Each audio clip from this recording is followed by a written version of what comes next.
In this video, let us prove the Apollonius Theorem, which states that if A, B, and C is a triangle and D is a midpoint of BC, then AD is a median in the triangle.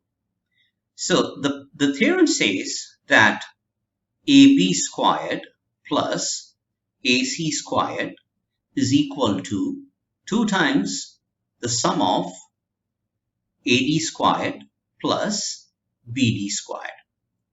Alright, so in vector terms, we're going to represent it as magnitude of AB squared plus magnitude of AC squared is equal to twice within bracket AD squared plus the magnitude of BD squared. Okay, so let's proceed. So let A be the origin. We're going to define A as the origin and B as the position vector of B, and C vector will be the position vector of C.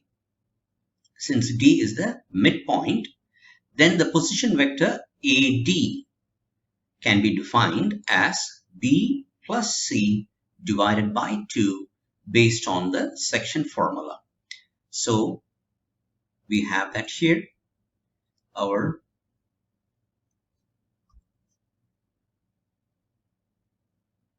AD vector is equal to vector B plus vector C divided by 2. And we have that here. So now to proceed, let's multiply the magnitude of AD with AD. So you get vector AD into vector AD. How do we get this?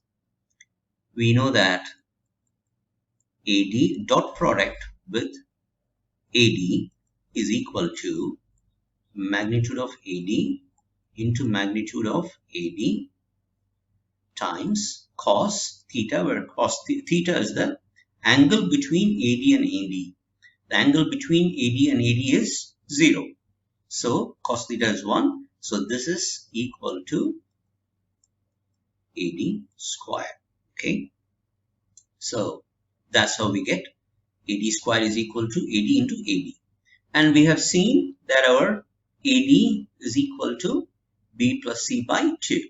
So substituting that here, we get this. So multiplying these two, we get 2 and 2 is 4.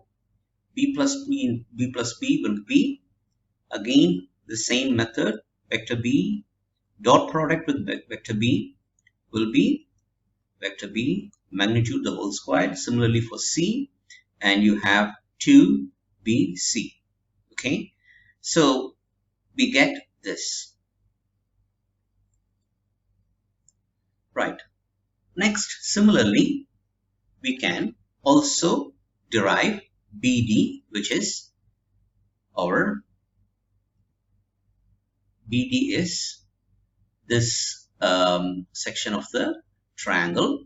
So the vector BD can be defined as AD minus AB. Okay, AB is in this direction.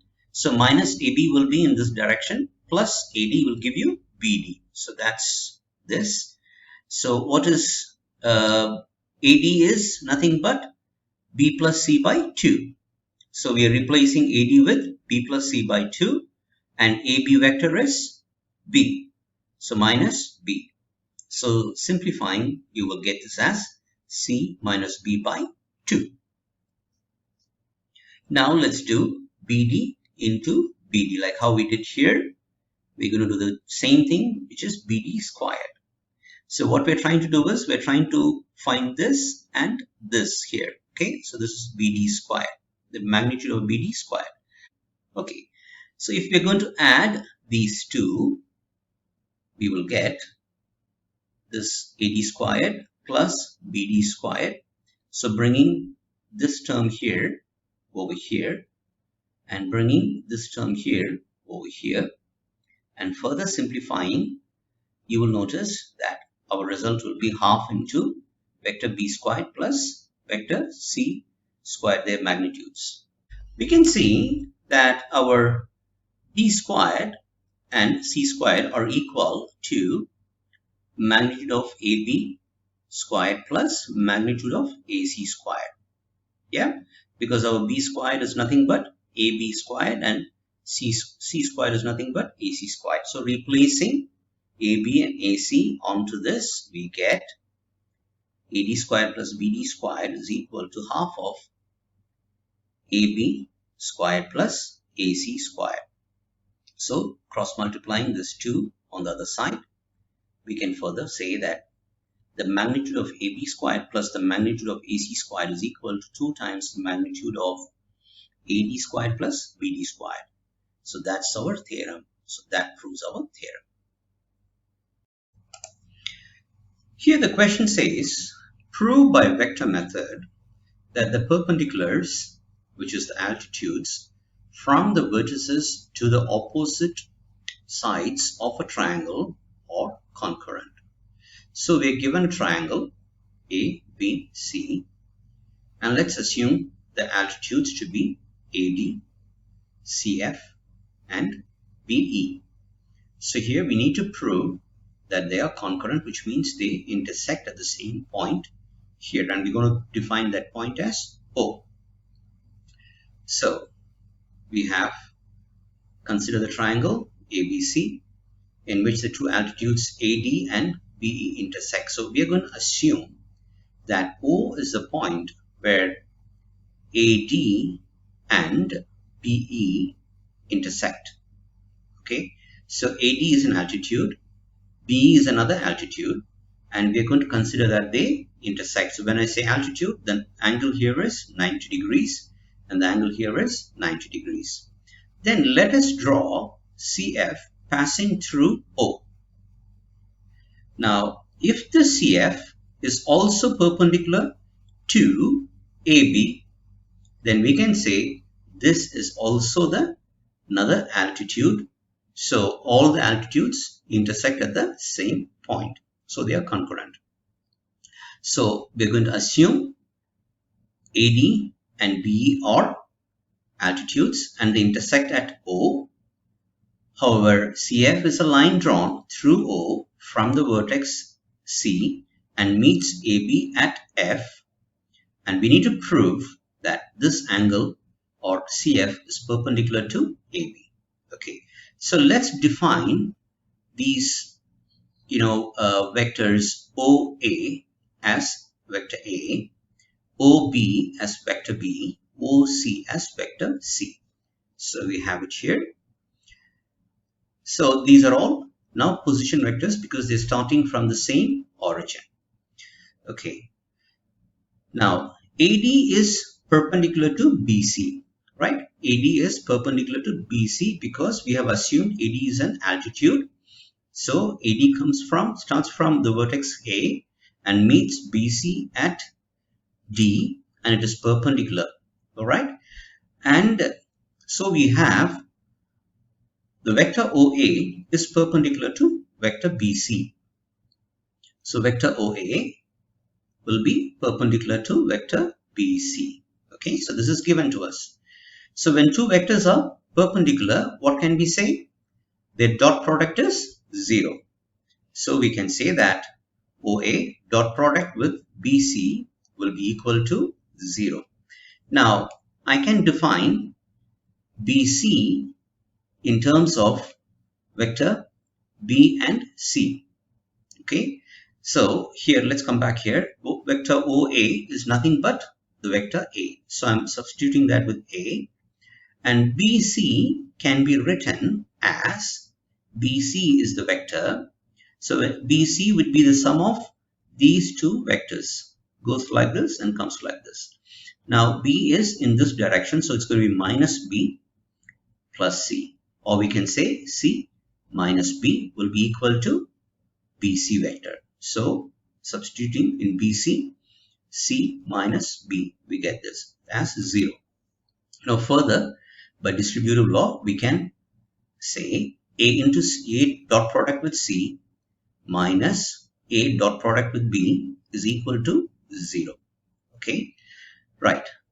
Now similarly, we can say that B vector is perpendicular to CA vector.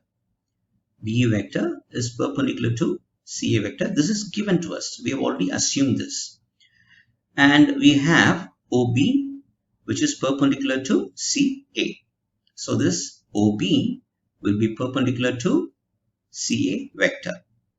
So same way, let us now multiply OB with the CA as a dot product. So dot product of perpendicular vectors will be 0. So our OB is, which is vector B. And our CA will be, which is this vector CA, will be this vector here plus this vector. Now A is already in this direction, C is in the opposite direction, so you will say minus C plus A. So which is A minus C will give you CA. So A minus C will substitute for CA vector. Again, distributive law, let's multiply. So A dot product with B minus B vector dot product with C will give you 0. Okay, so we have these two. Next, let's add 1 and 2, and you will see that A vector dot product with B vector is a minus here, and A vector dot product with B vector is a plus here. So adding these two terms will disappear. You will be left with this term minus this term. Okay, so adding the two equations, you get this. So you can take this vector C outside as a common.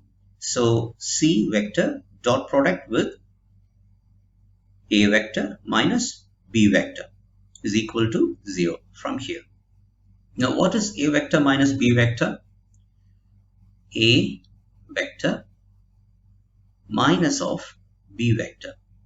So when I say minus of B vector, it's in this direction. So minus B vector plus A vector will be vector BA.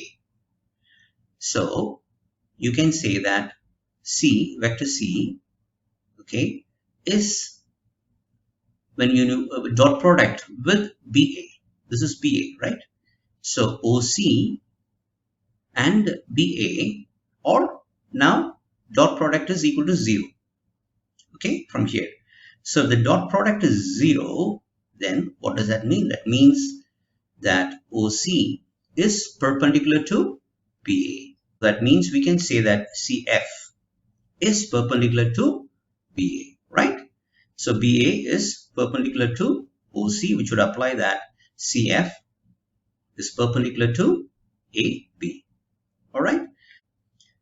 So we can say the perpendicular drawn from C to the side AB passes through O. So that's, so all the three meet at the same point, so they are concurrent. Before we solve the next problem, let's do a recap. If vector A and vector B are two adjacent sides of a parallelogram, then their area is defined by the magnitude of A cross B vector. Alright, so we have this, and further we can apply it by dividing this into two equal halves and dividing the magnitude of A cross B by 2. We can say that this would be the area of this triangle. So in other words, we can say that the area of triangle with the magnitude with the vector A and B as two adjacent sides can be defined as magnitude of A cross B divided by 2.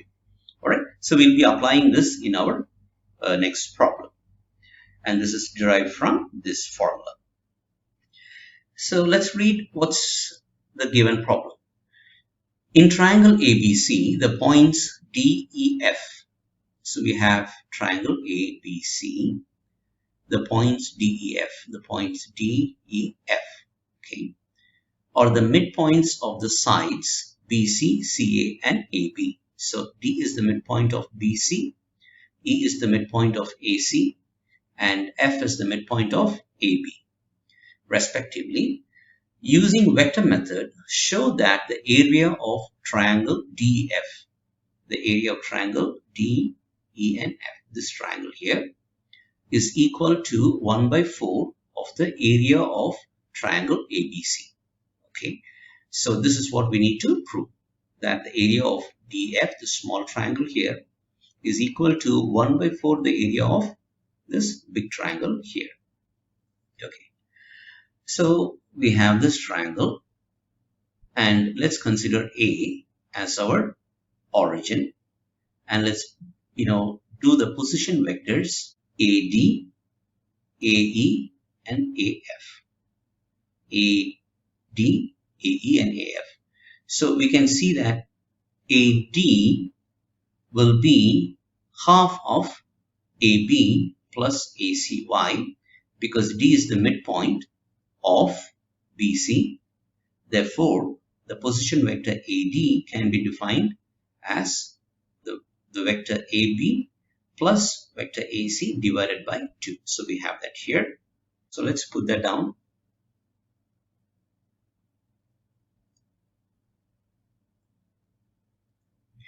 So we can say that AD vector is equal to AB vector plus AC vector divided by 2. Similarly, our AE vector can be defined as half of AC vector, and our AF vector is equal to half of AB vector. AC, the AE is half of AC, and AF is half of AB, because F and E are midpoints of these sides. Okay. Proceed further. Magnitude of AB cross product with AC can be defined as the area of the parallelogram formed by the two vectors AB and AC as adjacent sides. So this is the area of the parallelogram with AB and AC as its adjacent sides. So further dividing this by 2, we can say that this is the area of this triangle AB and C. Okay. So similarly, we can prove that the area of DEF can be half of vector DE cross product with vector DF. Okay. So what is our DE? DE is minus AD, because AD is in this direction. So minus AD plus AE. So I'm writing my DE as AE minus AD. Okay, AE minus AD, right? So I hope that's clear. And DF, which is this DF, can be written as AD, which is minus AD plus AF. So which is AF minus AD. So I have that here. Okay. Now we have these set of results. So we can replace AE with half AC, AD as this. So let's put these values and see what we will infer. AE minus AD is equal to, our AE is AC vector by 2 minus AB vector plus AC vector by 2, which is my AD here. So simplifying, we can say this is equal to AC vector by 2 minus AB vector by 2 minus AC vector by 2. AC and this is cancelled. So you will be left with minus AB by 2.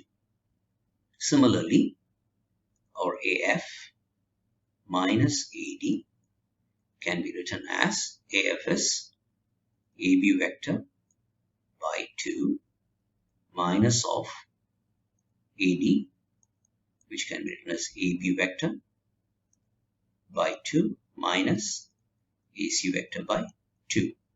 Again, these two terms will disappear. So you're left with, so you're left with these two terms,